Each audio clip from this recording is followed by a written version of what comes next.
저 여자 지금 미친 거 아니야? 빨리 가서 누가 좀 말려봐. 큰일 나겠어. 윤정이의 손에서 떨어진 향로가 재단을 가로질러 쓰러졌고 영정사진이 흔들렸어요. 그 소리에 장례식장 안의 모든 시선이 한 곳으로 몰렸습니다.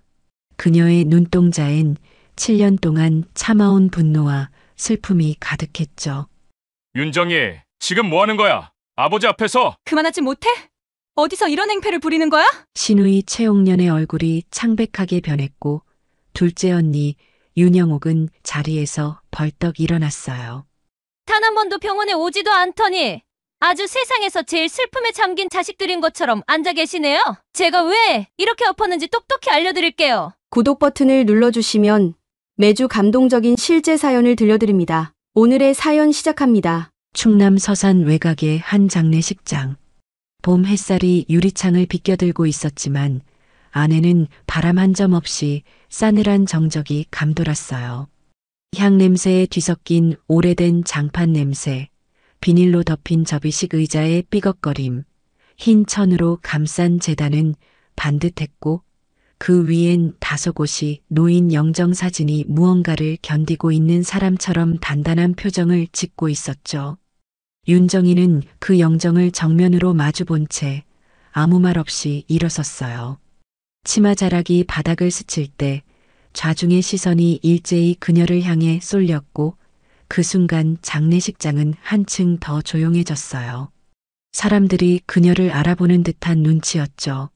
막내딸이래, 저분이. 간병은 혼자 했다던데. 웅성거리는 목소리가 조용히 흘렀고 형제들과 시누이들은 서로 눈빛만 주고받으며 미묘한 긴장감을 띠기 시작했어요. 누구는 여기까지 오는데 7년이 걸렸는데 누구는 딱 하루만으로 다 있는구나. 정희는 천천히 재단 앞에 섰습니다. 손등 위에 힘이 들어가 있었고 치맛자락은 떨리고 있었지만 그녀의 눈은 한치도 흔들리지 않았어요. 조문객 몇몇이 고개를 갸웃하며 그녀를 바라보았고 장남 윤병수는 헛기침을 한 번 하며 정희야, 지금 뭐 하는 거냐는 듯한 눈빛을 보냈어요. 신우이 신미자는 무언가 말하려다 멈칫했고 둘째 언니 윤영옥은 짜증스러운 기색을 숨기지 못하며 팔짱을 꼈죠. 정희는 손을 뻗어 향로를 집어들었습니다. 손끝이 얼어붙는 것 같았고 심장은 귀 밑에서 쿵쿵 소리를 냈어요. 하지만 이상하게 마음은 고요했어요. 7년 동안 단 한 번도 울지 못했던 눈물들이 손끝에 맺히는 듯했고 수많은 밤 혼자 간병실 의자에 앉아 잠들었던 기억들이 파도처럼 밀려왔죠. 아버지의 목소리, 어머니의 숨소리, 병원 복도의 형광등 불빛, 그리고 누구에게도 받지 못했던 고생했다는 한마디. 그 모든 게 향로 위로 쏟아져 내리는 것 같았어요. 이 상 너무 반듯하네요. 아버지 삶이 이렇게 반듯했었나요? 이 재단처럼요. 정희는 아무 말 없이 향로를 들고 그대로 제사상 위로 밀어 던졌어요. 탁, 탁, 탁 향로가 부딪히는 소리가 들리는 동시에 상 위에 놓인 과일이 굴러 떨어지고 향초가 쓰러지며 불꽃이 튀었어요. 영정사진이 바람결에 덜컥 흔들렸고 장례식장은 단 한순간 숨소리조차 멈췄습니다. 누군가의 신발 밑창이 미끄러지는 소리, 의자 다리가 삐걱이는 소리, 그리고 정희가 남긴 마지막 한마디만이 공간을 가득 메웠죠. 내가 왜 이러는지 궁금하시죠? 그럴 거예요. 지금 다들 입 꼭 닫고 있지만 속으론 똑같이 말하고 있겠죠. 쟤 또 왜 저래? 그럼 지금부터 알려드릴게요. 왜 저렇게까지 했는지, 왜 이 상을 엎었는지, 왜 내가 그 자리에 앉아있지 못하고 일어났는지를. 정희는 그렇게 말한 뒤 나무로 만든 작은 상자를 조심스럽게 제사상 위에 올려놓았어요. 그리고 뒤돌아섰죠. 누구도 그녀를 붙잡지 못했고 누구도 그녀의 눈을 마주치지 않았어요. 상자 하나만이 남겨졌고 그 안엔 말하지 못한 수천 개의 말, 보여주지 못했던 수천 일의 밤, 가리고 누구에게도 읽히지 못한 간병의 기록이 담겨 있었어요. 문이 닫히는 소리와 함께 장례식장엔 다시 정적이 감돌았고 조문객들의 입가엔 저 여자는 도대체 왜라는 말이 떠돌기 시작했어요.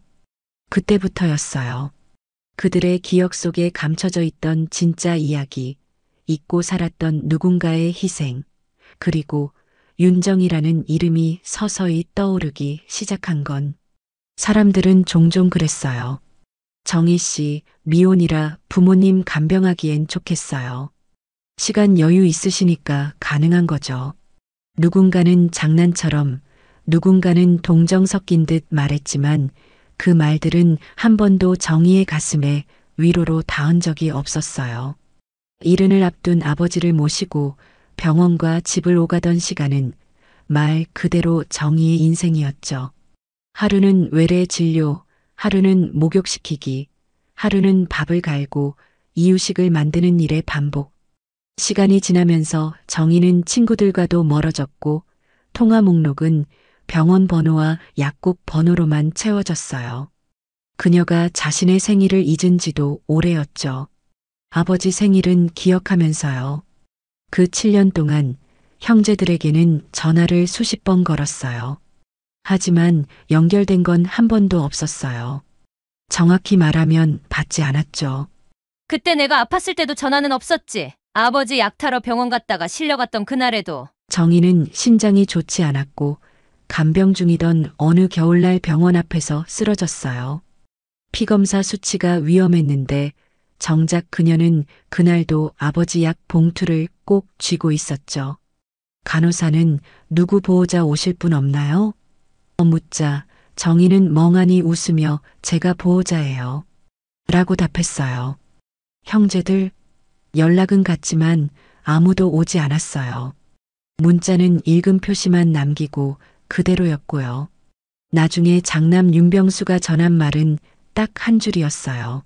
그날 회사 워크숍이었어. 바빴지. 그날도 아버지 약 봉투는 챙겼어요. 입원실에서도 들고 있었죠. 약 봉투는 놓으면 안 될 것 같았거든요. 그거라도 없으면 내가 뭘 위해 사는 건지 잊어버릴까봐. 형제들 중 누구도 아버지의 대소변을 받아본 적이 없었고 새벽에 식은 땀으로 뒤척이는 그 몸을 일으켜본 적도 없었어요. 새벽 3시, 4시. 정희는 아버지의 숨소리에 귀를 기울이며 하루를 살았죠. 때론 짜증도 나고 억울하기도 했어요. 하지만 자식으로서의 마지막 예의라고 생각했기에 참았어요. 다만 그 시간이 길어질수록 형제들에 대한 실망은 깊어졌고 무엇보다 자신이 가족 안의 그림자처럼 존재하고 있다는 사실이 점점 더 선명해졌어요. 그냥 한 번쯤은 정희야 힘들지? 그런 말 듣고 싶었어요. 돈 말고요. 말 한마디면 됐는데 다들 그걸 안 하더라고요. 정희는 자주 묻곤 했어요. 내가 왜 이렇게까지 해야 하지? 그러다 다시 입을 다물었어요. 그 질문에 답해줄 사람은 없었고 답을 듣지 못한 사람은 원망보단 체념을 먼저 배우게 된다는 걸 그녀는 그 7년 동안 몸이 아프고 마음이 아플 때마다 더 이상 기대하지 않기로 결심했죠. 그래서였을 거예요. 장례식장에서 형제들이 웃는 얼굴로 고생했어라는 말을 꺼낼 때 그 말 한마디가 그렇게도 낯설고 그렇게도 기만처럼 느껴졌던 건 장례식장 복도 끝쪽 커피 자판기 옆에는 형제의 아내들이 모여 있었어요. 장남 윤병수의 아내 최옥년, 막내 윤철수의 아내 신미자, 그리고 둘째 딸 윤영옥까지 셋은 마치 오래전부터 한편이었던 것처럼 자연스러운 대화를 나누고 있었죠. 겉으로는 조문객 맞이에 분주한 척했지만 그들의 대화는 따로 흐르고 있었어요. 정희는 아직도 미혼이지? 옥년이 고개를 살짝 갸웃하며 물었고 미자는 입꼬리를 비틀며 낮게 웃었죠. 나이 50이 넘었는데도 철부지처럼 저런 애는 뭘 믿고 저렇게 사는 거야? 옥년이 말끝에 덧붙였어요. 그러니까 저러고 나이 먹는 거지. 부모 하나 붙들고 평생 산 게 뭐 자랑이라고. 그녀들의 목소리는 낮았지만 의도는 분명했어요. 정의가 있는 줄 알면서 들리라는 듯이 말하는 그 말투. 몇몇 조문객이 그들을 슬쩍 쳐다봤지만 누구도 나서지 않았어요. 내가 보기엔 정희는 좀 문제가 있어. 세상 사람 다 등을 돌려도 혼자 잘난 줄 아는 거잖아. 정희는 재단 뒤쪽 의자에 앉아 있었어요. 고개를 숙인 채 조용히 눈을 감고 있었지만 귀는 여전히 살아 있었죠. 그 말들, 그 수군거림, 그녀의 존재를 삭제하려는 듯한 비아냥거림. 아버지를 위해 온 정희가 그 장례식장에서 가장 껄끄러운 존재가 되어가고 있었어요. 조문객들조차도 저 사람이 바로 막내딸인가 봐 하며 거리를 두는 분위기. 정희는 그걸 느꼈고 또다시 한번 자신이 가족의 일부가 아닌 것처럼 여겨지는 기분에 가슴이 서서히 무너지고 있었어요. 지가 간병한 게 자랑이야? 우리한텐 연락 한 번 없더니 이제 와서 주인 행세는 좀 그렇지 않아? 그 말은 정희의 가슴을 찢는 비수처럼 날아왔어요. 사실은 정희가 그들에게 수십 번 연락했었죠. 오빠, 아버지 열이 안 떨어져요. 형님, 혹시 시간 되시면 한 번만 병원 와주실 수 있을까요? 어머니 마지막에 남긴 말 혹시 같이 들어보시겠어요? 읽은 표시만 뜨고 답은 없었어요. 그런데 지금은 장례식장에서의 그들은 마치 평생 부모 곁을 지켰던 자식인 양, 조문객들 앞에서 슬픔을 연기하고 있었어요. 손수건으로 눈가를 훔치고 상복 자락을 정리하며 우리 아버지가 얼마나 고생하셨는지 아세요? 라는 말까지 서슴없이 내뱉으며 정희는 왜 맨날 자기만 피해자인 척이야? 간병한 거 누가 시켰대? 자기가 한다고 했잖아? 순간 정희는 그 말에 눈을 떴어요. 자기가 한다고 했잖아. 그 말은 단순한 말이 아니었어요. 그녀의 지난 7년을 완전히 무시해버리는 말. 아무도 부탁하지 않았고 그래서 아무런 고마움도 없다는 듯한 그 태도. 정희는 마치 자신이 집안의 집사였던 것처럼 느껴졌어요. 사랑도 신뢰도 위로도 아닌 의무로만 존재했던 사람. 그게 그들 안에서의 막내딸 윤정희의 위치였죠. 이번 상속 정리되면 정희는 알아서 빠지겠지. 애도 없고 혼자 사는 사람한테 뭘 줘봤자 의미 없잖아. 정희는 그 말에 고개를 숙였습니다. 이 가족은 부모의 죽음을 애도하는 것이 아니라 누가 상속받을지를 두고 이미 머릿속 계산기를 두드리고 있었어요. 그 속에서 정희는 계산 대상이 아닌 존재이며 애초에 가족이라 부를 수 없는 존재처럼 지워지고 있었죠. 그녀의 심장은 천천히 무너지고 있었고 그 무너지는 마음 위로 어머니가 생전 마지막으로 남겼던 말이 스쳐 지나갔어요. 정희야, 너 없었으면 엄마는 못 버텼을 거야. 근데 엄마가 떠나고 나면 너 혼자 될까봐. 그게 제일 걱정이다. 그 말이 지금 장례식장의 정의를 더 서럽게 만들었어요.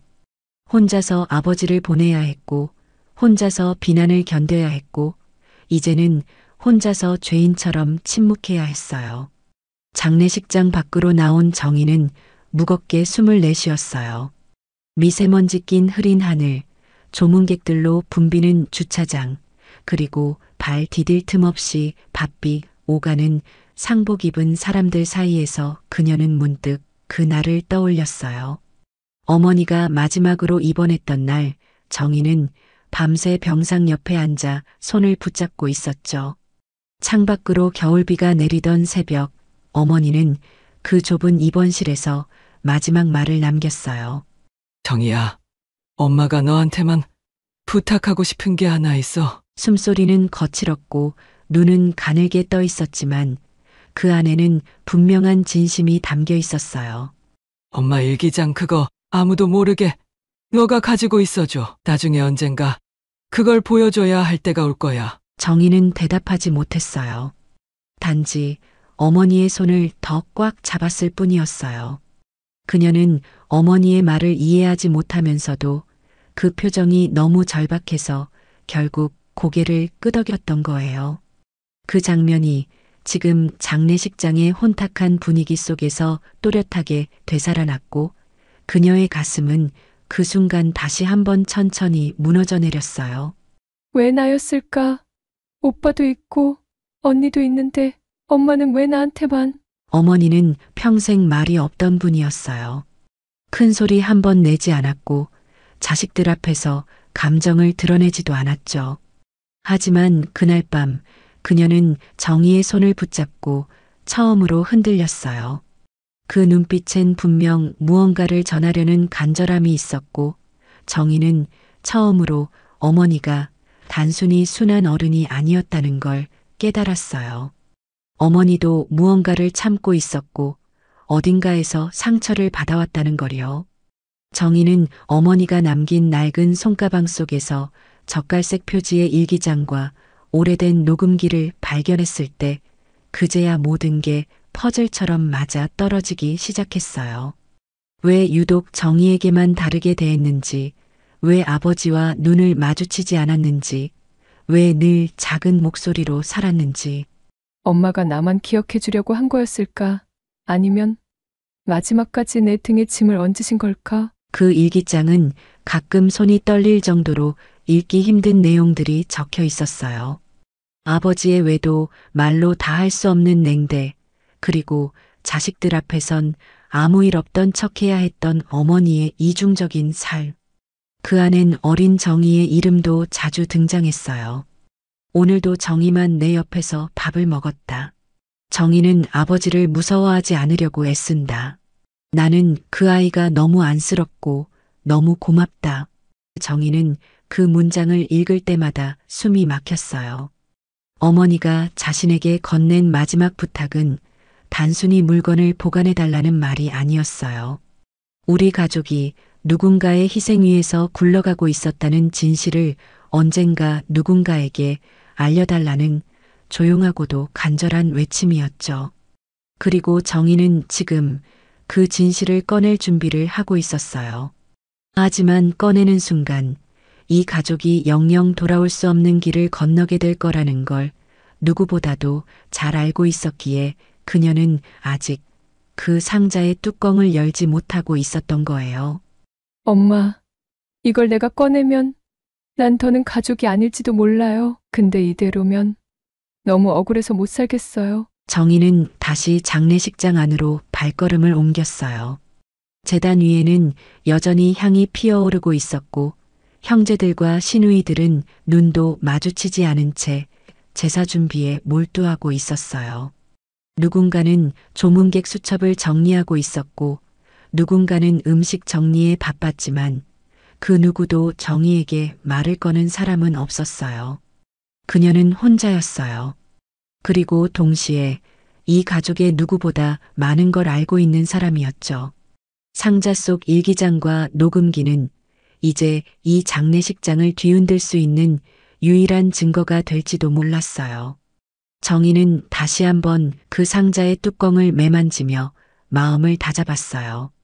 숨기고 살아온 시간은 충분했고 이제는 꺼내야 할 때라는 걸 그녀 자신이 가장 잘 알고 있었으니까요.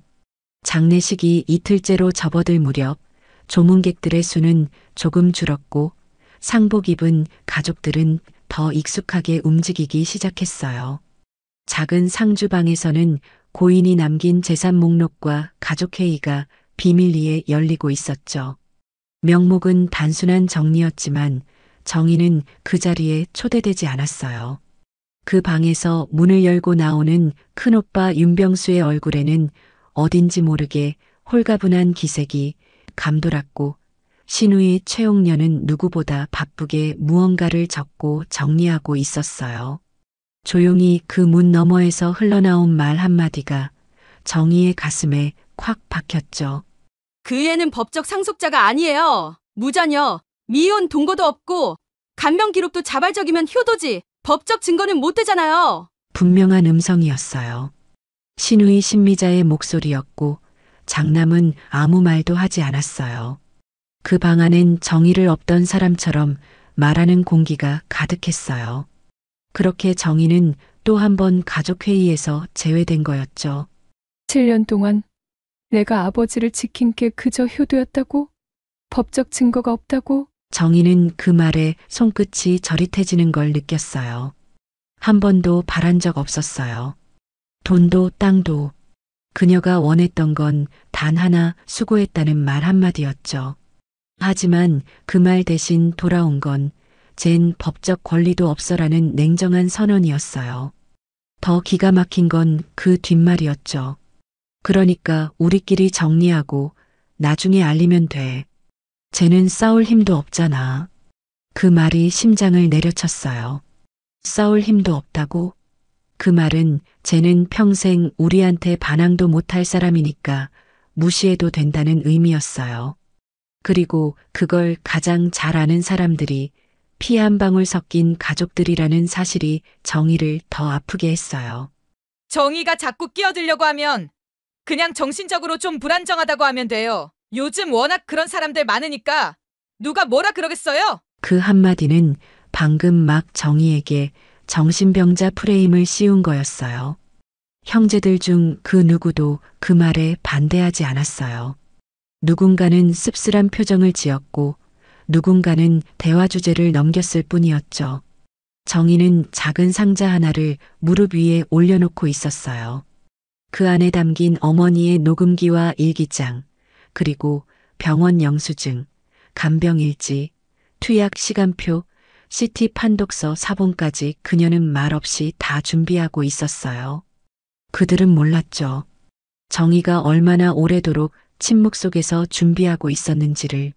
좋아요. 그럼 한번 해봐요. 내가 없는 사람이라면 나는 그만큼 자유로운 사람이기도 해요. 그게 무서운 줄은 모르겠죠. 정의는 그날 밤 장례식장 바깥 담벼락에 혼자 서 있었어요. 손엔 작은 노트가 들려 있었고 머릿속에는 한 문장이 맴돌고 있었죠. 넌 가족이 아니야. 그 문장을 처음 들은 건 고등학생 시절. 어머니가 계단에서 넘어졌을 때도 정의만 곁에 있었지만 그때도 큰오빠는 딸이 뭘 해? 남자 있어야 한다고 말했었어요. 어릴 때부터 정의는 보조였어요. 가족 안에서 주인공이 된 적은 단 한 번도 없었어요. 이번엔 내가 나를 지킬 거예요. 엄마를 대신해서라도. 그렇게 정의는 작지만 단단한 결심을 다시 품기 시작했어요.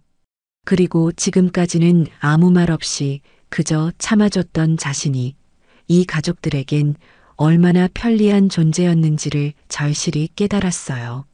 그 깨달음은 분노가 아니었어요. 애증도 아니었죠. 그건 오직 복권당한 자존감의 형태였어요. 정의는 상자 뚜껑을 천천히 열었습니다. 드디어 진실이 나올 시간이에요. 장례식 마지막 날 상복 자락은 조금씩 풀리고 조문객의 수도 한산해졌어요. 형제들은 사방으로 흩어져 있었고 시누이들은 마지막 음복 음식 준비와 제사상 정리에 분주한 척하고 있었죠. 모두가 일상을 흉내내는 와중에 정의는 작은 종이 가방 하나를 들고 조용히 제단 앞으로 다가갔어요. 그 손에 들린 가방은 낡았지만 반듯했고 안에는 어머니의 마지막 흔적과 정의의 지난 세월이 담긴 진실의 기록들이 담겨 있었죠. 그녀는 제단 앞에 서서 조용히 상자 뚜껑을 열었고 모든 소리가 서서히 가라앉기 시작했어요. 향이 피어오르고 있던 방 안은 마치 시간이 멈춘 듯한 느낌이었고 형제들이 하나둘 그녀의 움직임을 눈치채기 시작했어요. 장남 윤병수가 가장 먼저 다가왔고 두 눈을 가늘게 뜬 채 낮게 물었어요. 그건 뭐야, 정의야? 또 뭘 하려고? 그는 이미 불쾌한 기색이었고 시누이 옥녀는 지금이 무슨 때인데 또 무슨 쇼를 하는 거야? 라며 쓴웃음을 흘렸어요. 하지만 정의는 아무 대답도 하지 않았어요. 대신 조심스럽게 녹음기를 꺼내어 테이블 위에 놓았습니다. 이건 엄마가 저한테 남긴 거예요. 그날 돌아가시기 전날 밤 저에게 직접 주신 거예요. 순간 공기가 무거워졌어요. 정의가 녹음기의 버튼을 누르자 낡은 기계 특유의 틱 소리와 함께 약간의 잡음이 섞인 여자의 목소리가 흘러나오기 시작했죠. 정희야, 듣고 있지? 엄마는 너 없었으면 안 됐을 거야. 다들 바쁘다고 했지만 너는 끝까지 내 옆에 있었잖니. 그 목소리는 떨렸고 숨소리는 가늘었지만 분명한 진심이 묻어 있었어요. 그 안엔 어머니가 자식 중 오직 정의만을 믿고 마지막을 부탁했던 증거가 녹아 있었죠. 형제들의 얼굴이 일제히 굳기 시작했어요. 시누이들은 서로를 힐끗 바라보며 입술을 다물었고 윤영옥은 뭐야 저런 걸 왜 하며 손가락을 떨었어요. 그건 그때 상황이 안 좋았던 거지. 엄마가 자식들 다 사랑했지. 너만 그랬겠냐? 그럼요. 다 사랑하셨겠죠. 그런데 왜 돌아가시기 전에 저한테만 일기장 얘기를 하셨을까요? 왜 저한테만 그걸 지켜달라고 했을까요? 왜 엄마는 형님들한테도 아버지한테도 그 어떤 말도 하지 않으셨을까요? 정희는 조심스럽게 일기장을 꺼냈어요. 젓갈색 천으로 쌓인 오래된 노트. 종이 모서리는 낡았고 잉크는 바랬지만 그 안에 쓰인 문장은 생생했고 칼처럼 날카로웠어요. 정희는 한 페이지를 펼쳐 소리내어 읽기 시작했어요. 오늘도 정희만 내 옆에 앉아 있었다. 정희는 아버지를 무서워하지 않으려고 애쓰는 게 눈에 보였다. 어쩌면 그 애만이 내 말을 들어줄 유일한 사람이 될지도 모른다. 그날의 정적이 다시 찾아왔어요. 정희의 목소리는 떨렸지만 명확했고 그 안에 담긴 말들은 상석에 앉은 형제들의 가면을 하나씩 벗기기 시작했어요. 그제야 모두가 깨닫기 시작했어요. 정희가 단지 감정적으로 엎은 딸이 아니라 진짜 이야기의 유일한 증인이라는 거요. 이건 그냥 슬픔이 아니에요. 제가 증명해야 할 저의 시간이에요. 누군가는 눈을 피했고 누군가는 침을 꿀꺽 삼켰고 누군가는 슬그머니 휴대폰을 꺼내 메시지를 보내기 시작했어요. 그제서야 진실은 움직이기 시작했고 정의의 지난 7년 그 모든 무시와 외면, 사랑 없는 희생과 침묵 속 고통이 드디어 그 장례식장 한복판에서 존재로 인정받기 시작했어요. 일기장 낭독이 끝났을 때 장례식장은 짧은 침묵 속에 갇혀 있었어요. 누군가는 눈을 감았고 누군가는 바닥만 응시했죠. 정희는 숨을 한 번 고르며 녹음기의 버튼을 껐고 이제 모든 말이 나왔다는 듯 손을 내려놓았어요. 하지만 그 순간 예상치 못한 방향에서 첫 반응이 튀어나왔어요. 자기 감정만 가득한 글을 갖고 이게 무슨 증거라고 내미는 거야? 장남 윤병수가 정희를 향해 비틀린 미소를 지으며 말했죠. 그의 얼굴은 당황이라기보단 자존심이 긁힌 사람의 표정이었어요. 엄마가 돌아가시기 직전에 뭐라고 했는지 우리도 들었어. 다 고맙다고 했지. 너한테만 한 게 아니야. 그냥 이쯤에서 정리하자. 이게 여기서 터질 일은 아니잖아. 다 장례식 끝나고 얘기하면 되잖아. 정희는 말없이 오빠를 바라봤어요. 그 시선은 분노도 슬픔도 아니었어요. 그저 낯설, 가족이라 여겼던 사람의 입에서 저런 말이 나오는 것이 참 이상했어요. 그 침묵을 못 견딘 듯 시누이 최옥년이 끼어들었어요. 그리고 솔직히 말해서 어머님도 그 나이 드셔서 기억이 흐릿해졌을 수도 있잖아. 그 일기장 너가 쓴 건 아니지? 정말 그럴 줄 알았어요. 녹음기에는 어머니 목소리도 담겨 있어요. 당신들이 그 목소리를 들으면서도 지금 이러는 거예요? 형제들 사이에서 조용히 웃는 얼굴로 있던 막내 윤철수도 마침내 입을 열었어요. 정희야, 우리가 다 미안하다. 그동안 너가 고생한 건 안 봐도 다 알아. 근데 우리가 정리하려는 건 너를 배제하려는 게 아니야. 그냥 절차를 말한 거지. 아버지 유언장은 이미 오래전에 공증한 게 있잖아. 그는 나지막하게 말했지만 그 말 속엔 방어적 위선이 짙었어요. 아버지 유언장은 아버지가 제대로 말씀도 못하실 때 오빠들이 들고 나간 거죠. 그날 병원에서 싸우던 날 기억나요? 아버지가 그건 지금 안 한다고 손을 흔드셨던 거요. 맞았다. 정희는 오빠들이 아버지를 억지로 법무사에게 데려가려던 날을 기억하고 있었어요. 입술이 푸르스름하게 발해 있던 아버지의 얼굴, 정신이 흐릿했던 그 순간에도 지금은 그거 못한다고 힘겹게 말했던 아버지. 정희는 그때 오빠들에게 밀치듯 저지당했고 그 이후로 아무 말도 하지 못한 채 병실 밖에 서 있었죠. 녹음기의 전원이 꺼지고 정희의 손끝에서 일기장이 천천히 덮이는 순간 장례식장 안은 다시 고요해졌어요. 하지만 그 고요는 이전과는 달랐습니다. 더 이상 누가 먼저 조문객을 안내할지, 누가 몇 인분의 음식을 더 챙길지에 대한 기계적인 분주함이 아니라 말하지 않아도 눈치로 서로를 탐색하는 불편한 침묵이었어요. 형제들의 시선은 마치 누가 먼저 정의를 상대해야 할지 서로 떠넘기듯 옮겨다녔고, 시누이들은 평소처럼 옷자락을 펴고 접으며 손놀림을 바쁘게 움직였지만 그 손끝은 더 이상 여유롭지 않았어요. 정희는 상자 뚜껑을 덮은 채 조용히 일어났어요. 그녀는 형제들 사이를 똑바로 지나갔고 그 누구도 그녀를 불러 세우지 않았죠. 손에 든 작은 서류 봉투가 가볍게 흔들렸고 그 안에 담긴 것들은 더 이상 감정도 아니고 눈물도 아니었어요. 그건 증거였고 기록이었고 수치와 시간으로 증명할 수 있는 사실이었어요. 정희는 조문객 몇 명이 모여 있는 구석 자리를 향해 천천히 걸어갔어요. 낯익은 얼굴도 있었고 생전 어머니가 자주 다니던 성당의 권사님도 있었죠. 그녀는 그들에게 봉투를 내밀며 조용히 말했어요. 이건 어머니가 남긴 기록이에요. 혹시 이 장례가 너무 조용히 지나간다고 느껴지신다면 이걸 한번 봐주세요. 조문객들은 말없이 봉투를 받았고 첫 장에 적힌 몇 줄을 읽는 순간 표정이 달라졌어요. 1998년 3월 7일 영양제 처방 중 과다복용으로 입원. 담당 보호자 윤정희. 그 아래에는 복사된 병원 영수증, 의사의 진단서, 간병 일정표, 투약 시간표까지 누가 봐도 허투루 쓴 것이 아닌 철저히 기록된 증거들이 들어 있었죠. 사람들은 정희의 얼굴을 다시 바라보기 시작했어요. 어떤 이들은 고개를 끄덕였고 어떤 이들은 형제들이 앉아 있는 쪽으로 눈을 돌렸어요. 무언의 메시지가 흐르고 있었어요.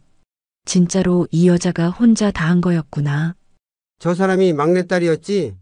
아버지 돌아가시기 전에 병원에서 맨날 보긴 했는데 형제들은 본 적이 없었어. 정희는 자리로 돌아가지 않았어요.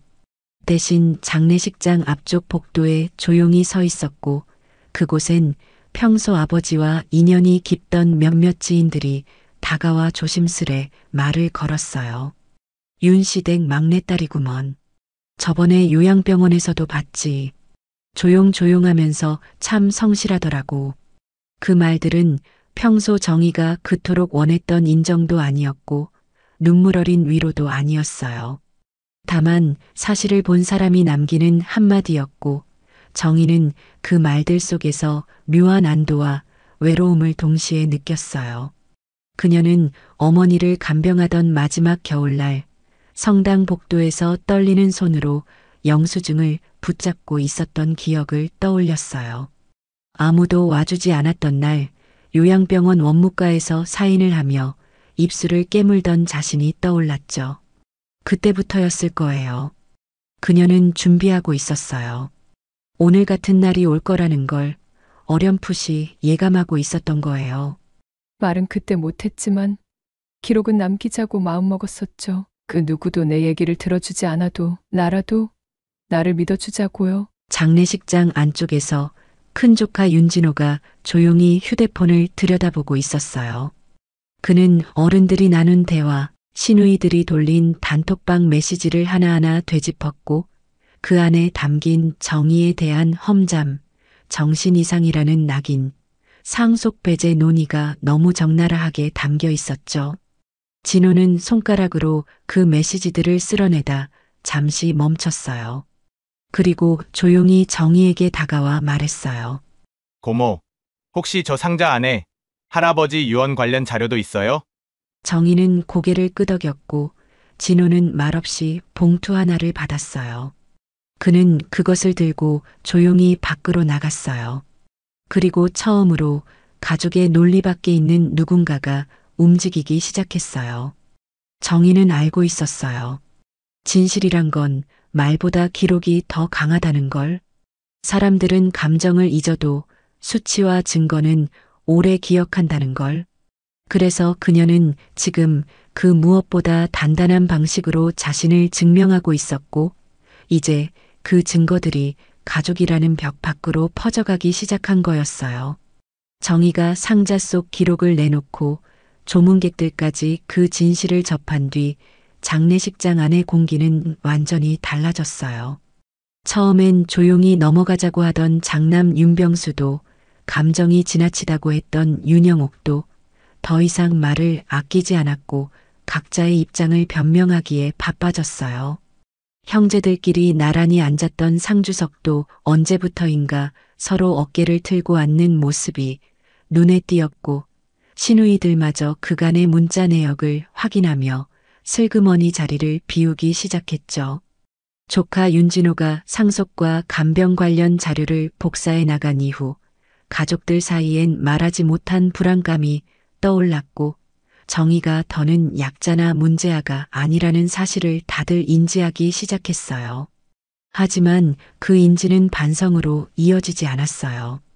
오히려 책임 회피와 비난, 그리고 체면을 지키기 위한 마지막 저항으로 이어졌죠. 나는 몰랐어. 그 일기장에 그런 내용 있는 줄. 간병도 정의가 하겠다고 해서 맡긴 거고. 난 회사도 있고 가족도 있으니까. 오빤 몰랐다고? 그럼 왜 그때 병원에서 유언장 들고 갔어? 엄마가 싫다고 하는데도 다들 그날 기억하는데 왜 모른 척해? 윤병수는 입을 꾹 다물었고 이마에 깊게 주름이 잡혔어요. 윤영욱의 말이 거짓이 아니라는 걸 알고 있었지만 그걸 인정하면 자신이 아버지의 유산을 노렸다는 걸 공개하는 셈이었죠. 시누이 최옥녀는 슬그머니 남편의 팔을 툭 치며 조용히 일어나자고 눈치를 줬어요. 하지만 그보다 먼저 입을 연 사람은 평소 조용했던 막내 윤철수였어요. 형, 솔직히 말하자. 그때 병원에서 정의가 말리는 거 나도 봤어. 아버지 정신 상태 안 좋았던 거. 형도 알았잖아. 그런데 그 유언장을 들고 공증하려고 했던 거. 나도 불편했었다고. 그 말에 윤병수는 순간 말문이 막혔어요. 지금까지 내 편인 줄 알았던 막내가 이렇게 나오자 당혹감이 얼굴에 그대로 드러났고, 무엇보다 주변 조문객들의 눈이 더욱 시선을 모았어요. 이제는 가족들끼리 나누는 말조차 공적 발언처럼 들리고 있었고, 그동안 몰래 했던 이야기들이 들통날까 두려워 말끝마다 머뭇거림이 묻어나기 시작했죠. 그리고 또 한 번 그 무너지는 공기를 찢은 건 시누이 최옥년의 작은 실언이었어요. 그러니까 그래서 내가 그때 미자한테 말했잖아. 정의는 너무 혼자 있으니까 감정이 쌓였을 거라고. 그러다 이상해지면 귀찮아질 수도 있으니까 차라리 이번 기회에 깔끔히 정리하자고. 그 말은 마치 정의를 정신적으로 몰아가 상속권에서 배제하려던 계획을 그대로 들려주는 녹음기처럼 작용했어요. 주변에서 들은 몇몇 조문객이 흠칫하며 쳐다보았고, 윤영옥은 얼굴이 하얘졌어요. 그걸 왜 여기서 말해라는 눈빛을 보냈지만 이미 늦었죠. 정희는 그들의 얼굴을 하나하나 바라보며 말없이 고개를 끄덕였어요. 이제 확실했어요. 이들은 처음부터 진심으로 가족이 아니었고 이미 오래전부터 자신을 제거할 시나리오를 짜고 있었던 사람들이었죠.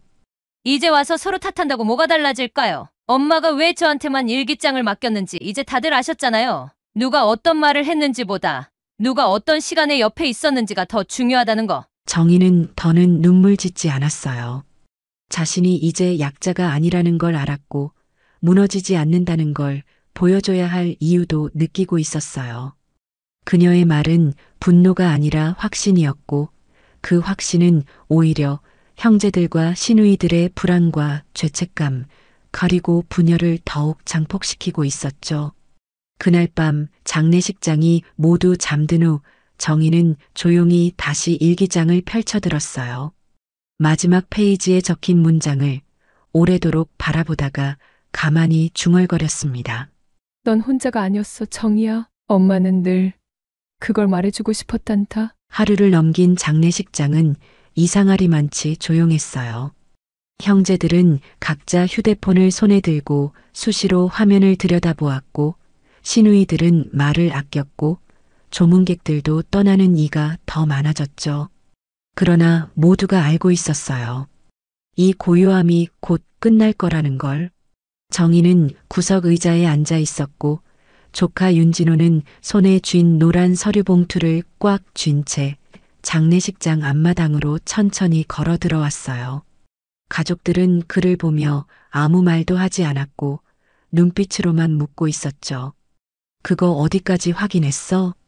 진호는 아무 대답도 하지 않고 조용히 정희 앞에 와서 서류 봉투를 건넸어요. 고모, 이거 할아버지 생전에 작성하신 진짜 유언장이에요. 병원에 입원하시기 한 달 전 엄마한테 따로 말씀하셨대요. 정희한테는 반드시 내 땅을 넘겨라. 그 아이는 내가 못한 걸 다 대신했으니까 라고 그렇게 적혀 있었어요. 윤영옥은 순간 벌떡 일어났어요. 그게 말이 돼? 왜 나랑 병수 오빠한테는 얘기 안 했는데? 그러자 조용히 입을 다물고 있던 윤철수가 자리에서 일어났어요. 그는 주머니에서 조심스럽게 작은 서류 하나를 꺼냈어요. 그리고 담담하게 말했다. 그 얘기 나도 들었어. 아버지가 마지막으로 내게 맡긴 손편지가 있었거든. 그 손편지에는 정희 이름만 적혀 있었어. 그럼 그때 공증은 뭐였는데? 내가 가져갔던 서류는 뭐였냐고? 윤철수는 눈을 피하지 않았어요. 그는 형을 바라보며 조용히 고개를 저었고 신우이 옥년이 숨을 크게 들이마셨어요. 그리고 천천히 윤진호가 내밀었던 봉투에서 진짜 유언장 원본이 꺼내졌고 그 아래에 적힌 글씨는 명확하고 또렷했죠. 윤정희에게 내 명의의 전 재산을 상속하노라. 형제들은 말이 없었어요. 그 침묵은 부정도 못하고 인정도 못한 채 떠도는 진공 같았고 그 안에서 정희는 처음으로 가족들의 눈을 똑바로 바라볼 수 있었어요. 간병은 내 몫이었고 마지막을 지키는 것도 내 몫이었어요. 근데 그 끝에서마저도 저를 지우려고 하셨죠. 이젠 그럴 수 없어요. 이건 아버지의 마지막이기도 하면서 제 마지막이기도 하니까요. 윤영옥은 의자를 밀치며 뒷걸음질 쳤고 윤병수는 말을 잃은 채 얼굴을 돌렸어요. 신우이 신미자는 휴대폰을 꺼내 누군가에게 전화를 걸려 했지만 손가락이 떨려 숫자조차 누르지 못했고 조문객 몇몇은 눈치를 보며 서둘러 나가려고 짐을 챙기고 있었죠. 정희는 그 모든 장면을 조용히 지켜봤어요. 지금 이 순간을 위해 얼마나 오래 참아왔는지, 얼마나 오랜 시간 자신을 무시했던 이들과 마주할 준비를 해왔는지를요. 그리고 아버지의 진짜 유언장을 조용히 품에 안고 조용히 읽었어요. 이제 엄마도 웃을 수 있겠죠? 이 가족에 드디어 제가 있다는 걸. 그녀는 더 이상 흔들리지 않았어요. 누가 뭐라 해도 지금 이 순간은 정의가 진실로 이긴 순간이었고 비로소 윤씨 집안 장례식장 한복판에서 누구보다 외롭고 조용했던 막내딸이 가장 큰 목소리로 존재를 말하고 있었던 순간이었어요. 장례식장의 공기는 그 어느 때보다 무거웠어요. 유언장이 공개된 이후 누구도 정희에게 말을 걸지 않았고 정희도 누구에게 시선을 돌리지 않았죠. 하지만 그건 외면이 아니라 마침내 감정의 끝에서 서로가 서로를 제대로 바라보지 못하는 사람들만 남은 자리였어요. 윤병수는 자리에 앉은 채 고개를 떨구고 있었고 손끝으로 넥타이 매듭을 괜히 풀었다 졸라매길 반복했어요. 그의 아내 최옥년은 휴대폰만 만지작거리다 조용히 복도를 빠져나갔고 윤영옥은 시선을 피한 채 커피 자판기 앞에서 묵묵히 종이컵을 쥔 채 서 있었어요. 아무도 말하지 않았지만 그들 모두 알고 있었어요. 정의가 옳았고 자신들은 그 옳음을 외면했던 사람들이라는 걸. 그날 밤 윤병수는 장례식장 구석방에서 혼자 정의를 불렀어요. 그 방은 아버지가 마지막으로 눈을 감았던 병실이기도 했고 정희가 매일 침낭을 깔고 잠을 청하던 자리이기도 했죠. 정희는 조용히 들어와 앉았고 병수는 그 앞에 엎드릴 듯 앉아 말을 꺼냈어요. 정희야, 진짜 미안하다. 솔직히 말하면 너한테 미안하다는 말 평생 한 번도 해본 적 없는 것 같아서 오늘 안 하면 못할 것 같아서 부른 거야. 그 말은 오래전부터 듣고 싶던 말이었지만 막상 들으니 이상하게도 정희의 가슴은 아프지 않았어요. 원망보다는 오래된 짐을 내려놓는 느낌에 가까웠죠. 그녀는 천천히 고개를 끄덕이며 병수를 바라봤고 오빠의 눈가가 젖어 있었어요. 그 눈물은 진심이었고 동시에 자기 자신에 대한 후회이기도 했어요. 오빠, 이젠 미안하다고 말하지 않아도 돼요. 그냥 저도 언젠가 오빠처럼 누군가한테 못했던 걸 후회하게 되겠죠. 그게 인생이라는 거니까요. 윤병수는 말없이 고개를 끄덕였고 그 짧은 눈빛은 오랜 시간의 거리와 오해를 조금은 좁히는 다리 같았어요. 하지만 그 순간 복도에서 들려온 익숙한 목소리에 정희는 돌아보았죠. 윤진호가 서 있었어요. 그는 손에 무언가를 들고 있었고 그건 바로 아버지의 옛 필기 노트였어요. 고모, 할아버지 방 책상 서랍에서 이걸 찾았어요. 2006년부터 쓴 거더라고요. 거기 아버지 얘기만 있는 게 아니라 고모 얘기도 정말 많았어요. 우리 아버지, 그렇게 또 노트에 적어 놓으셨구나. 말로는 한 번도 안 하셨던 걸. 그날 밤 정희는 아주 오래간만에 편하게 울 수 있었어요. 누군가를 위해 누군가에게 보여주기 위한 눈물이 아닌 스스로를 위한 눈물이었죠. 그녀는 오롯이 자신을 지켜낸 날의 끝에서 비로소 아버지와 어머니와 그리고 자신과 화해하고 있었어요. 아침 햇살이 장례식장 유리문 사이로 조용히 들어왔어요. 사흘간 불이 꺼지지 않았던 조문실 안에는 이제 더 이상 발걸음 소리도 목소리도 들리지 않았죠. 정희는 누구보다 일찍 깨어나 조용히 자신의 짐을 정리하고 있었어요. 작은 손가방 하나, 상자 하나, 그리고 어머니가 남긴 일기장과 아버지의 노트를 가방에 천천히 넣었어요. 그녀는 상복을 벗으며 잠시 손끝을 멈췄고 작은 상주방 바닥에 하얀 봉투 하나를 조심스레 내려놓았습니다. 그건 편지도 고발도 아닌 정희의 마지막 말 한마디가 담긴 메모지였어요. 정희는 식탁 위에 놓인 남은 국을 데우지 않았고 누구를 깨우지도 않았고 사진 앞에 절을 할 때도 목례 한 번으로 고개를 낮췄을 뿐이었죠.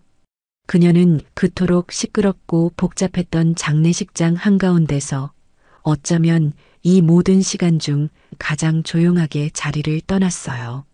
누구도 보지 못한 이른 아침, 그녀는 그렇게 윤 씨 집안에서 마지막으로 걸어나간 사람이었습니다. 이제야 나도 나를 보내줄 수 있을 것 같아요. 윤영옥은 커피포트를 올리다가 조용히 테이블 위에 하얀 봉투를 발견했어요. 그녀는 두 손으로 봉투를 집어들고 말없이 형제들과 시누이들이 모인 방으로 들어갔죠. 조심스럽게 꺼낸 메모에는 다음과 같은 글이 적혀 있었어요. 아버지 장례를 함께 치를 수 있어 감사했습니다. 저는 더 이상 이 가족 안에서 내 자리를 찾으려 하지 않겠습니다. 이제는 제 자신 안에서 제 자리를 만들기로 했어요. 남겨진 분들께서도 그 자리가 어디였든 누군가의 기억에 좋은 사람으로 남으시길 바랍니다. 윤병수는 메모지를 내려다보다 말없이 눈을 감았고 신미자는 처음으로 말을 꺼내지 않았고 윤영옥은 조용히 봉투를 접어 상 위에 다시 올려놓았어요. 그 누구도 사과하지 않았고 그 누구도 미안하다고 말하지 않았지만 그날 이후 윤 씨 가족 중 일부는 정희의 연락처를 휴대폰에 다시 저장했고 어떤 이는 어머니의 무덤가에 조용히 꽃을 놓기도 했습니다. 그리고 또 어떤 이는 자신이 오랫동안 외면하고 있던 누군가의 희생을 떠올렸고 늦은 밤 술기운에 목이 메어 울먹이기도 했죠.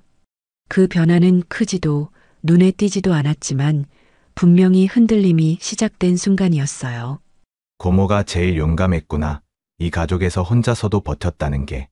정희는 버스터미널에서 작은 표 하나를 끊고 기다리는 의자에 가방을 끌어안고 앉아 있었어요. 그녀의 손에는 아버지 필기노트 한 장이 펴져 있었고 그 한 귀퉁이에 적혀 있던 글씨를 오래 바라보다 작게 웃었죠. 정희는 참 잘한다. 그 한 문장 안에서 정희는 자신이 원하던 모든 것을 조용히 그리고 완전히 얻었어요. 그리고 말인데 정희야, 너 지금 나서면 우리가 다 너 피곤하게 만들 수도 있어. 병원에서 아버지 소리 지르셨던 거 주변에서 들은 사람 많잖아? 그걸로 간병중 다툼이 있었던 걸로 문제 삼으면 너한테 좋을 게 있을까? 그 말은 곧 정희를 협박한 것이었어요. 가만히 있으면 너도 다치지 않는다. 가족의 얼굴을 한 사람들 입에서 나온 말은 그 누구보다 차가운 위협이었죠. 그 순간 정희는 이 사람들이 바뀌지 않을 거라는 사실을 깨달았어요. 아무리 진실을 보여줘도 그들은 그것을 덮기 위한 또 다른 방법을 찾을 뿐이라는 거려. 그럼 좋아요. 정신이 흐릿했던 아버지의 유언장, 그게 진짜인지 아닌지 제가 증명해 볼게요. 어머니 유언도 있고 병원 기록도 있어요. 그리고 내가 없었다면 이 장례식도 없었을 거예요. 누가 아버지 시신을 인계받았는지부터 확인해 보세요. 그 말에 모두의 얼굴이 굳어졌어요. 정희의 말은 허풍이 아니었고 그녀는 진짜로 모든 준비를 해온 사람이었어요. 그리고 그것은 이제 단순한 감정 싸움이 아니라 진짜 진실을 가리는 싸움으로 바뀌고 있다는 걸 뜻했어요. 정희가 떠난 지 벌써 한 달이 지나고 있었어요. 윤 씨 가족은 각자의 삶으로 흩어졌고 장례식장은 기억의 저편으로 밀려났지만 이상하게도 그녀의 흔적 많은 사람들 사이를 떠나지 않고 남아 있었어요. 윤병수는 출근 전 현관문을 나서다 말고 책장 위에 놓인 필통을 멍하니 바라보았고 거기엔 정희가 어릴 적 선물했던 작은 메모지가 꽂혀 있었죠. 거기엔 오빠 늦지 마요. 엄마 걱정하니까요. 라는 글씨가 삐뚤하게 적혀 있었어요. 그는 그것을 꺼내 다시 읽으며 한참 동안 움직이지 못했어요. 윤영옥은 요즘 매주 토요일이면 혼자 성당 앞 화단을 정리하러 나간다 했어요. 어머니가 살아계셨을 때 늘 다듬던 그 자리에 정희가 마지막으로 기도하던 장면이 떠오른다며요. 그리고 어느 날 그곳에서 그녀는 우연히 윤진호가 가져온 정희의 일기장 사본을 펼쳐보게 되었어요. 그 안에는 나는 가족에게 지지 않으려는 게 아니라 나 자신에게 지고 싶지 않아서 버틴다는 문장이 있었고 그 글귀가 영옥의 마음속에 묘하게 박혀왔어요. 나는 왜 그걸 이제야 알게 됐을까? 그 아이는 우릴 이기려 한 게 아니었는데. 신미자는 아무 말 없이 남편의 병원 예약을 정희가 썼던 간병 다이어리에 옮겨 적고 있었고 최옥녀는 주변에서 누가 도움이 필요하다는 말이 들리면 그 사람의 이름을 메모해두는 버릇이 생겼어요. 그리고 윤진호는 학교에서 한발표 수업에 이렇게 적었어요. 가족은 무조건 함께여야 하지 않습니다. 하지만 함께였던 시간이 누군가에겐 버팀목이었다면 그건 진짜 가족입니다. 그녀가 떠난 뒤 남겨진 사람들은 모두 조금씩 말을 아끼게 되었고 마음을 더듬게 되었고 그녀의 말들을 다시 떠올리게 되었어요. 정희야, 나는 이제 너가 어떤 사람인지 조금은 알 것 같아. 그게 너무 늦었다는 게 참 미안하구나. 그녀의 말투, 그녀의 방식, 그녀의 선택은 그 자리에서 여전히 누군가를 흔들고 있었어요. 삶이란 그렇게 누군가가 남긴 작은 진심이 누군가의 하루를 바꿔놓는 방식으로 이어지기도 하니까요. 정희는 그 누구보다 고요하게 떠났지만 그녀는 지금까지도 가장 단단한 목소리로 말하고 있는 중이었어요. 여러분이라면 정희처럼 아무도 보지 않는 곳에서 누군가를 지켜야 할 때 어떻게 하시겠습니까? 그리고 그 사람의 자리를 정말로 기억하고 계신가요? 이야기는 끝났지만 그녀의 이름은 아직 이곳에 남아 있어요. 윤정이 가장 조용히 모든 것을 지켜낸 가장 강한 막내딸의 이야기였습니다. 어쩌면 우리 주변에도 정희 같은 사람이 조용히 살고 있었을지도 모릅니다. 누구보다 묵묵하게, 누구보다 오래 견디며 가족이라는 이유로, 책임이라는 이유로 자신을 지워가며 살아낸 사람들이요. 오늘 이야기처럼 때로는 가장 말이 없던 사람이 가장 진실된 목소리를 가지고 있는 건 아닐까요?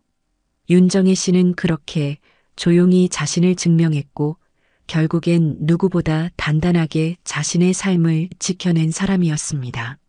혹시 여러분의 마음속에도 말하지 못한 감정, 오래된 미안함, 그리고 누군가의 얼굴이 스쳐 지나가셨나요?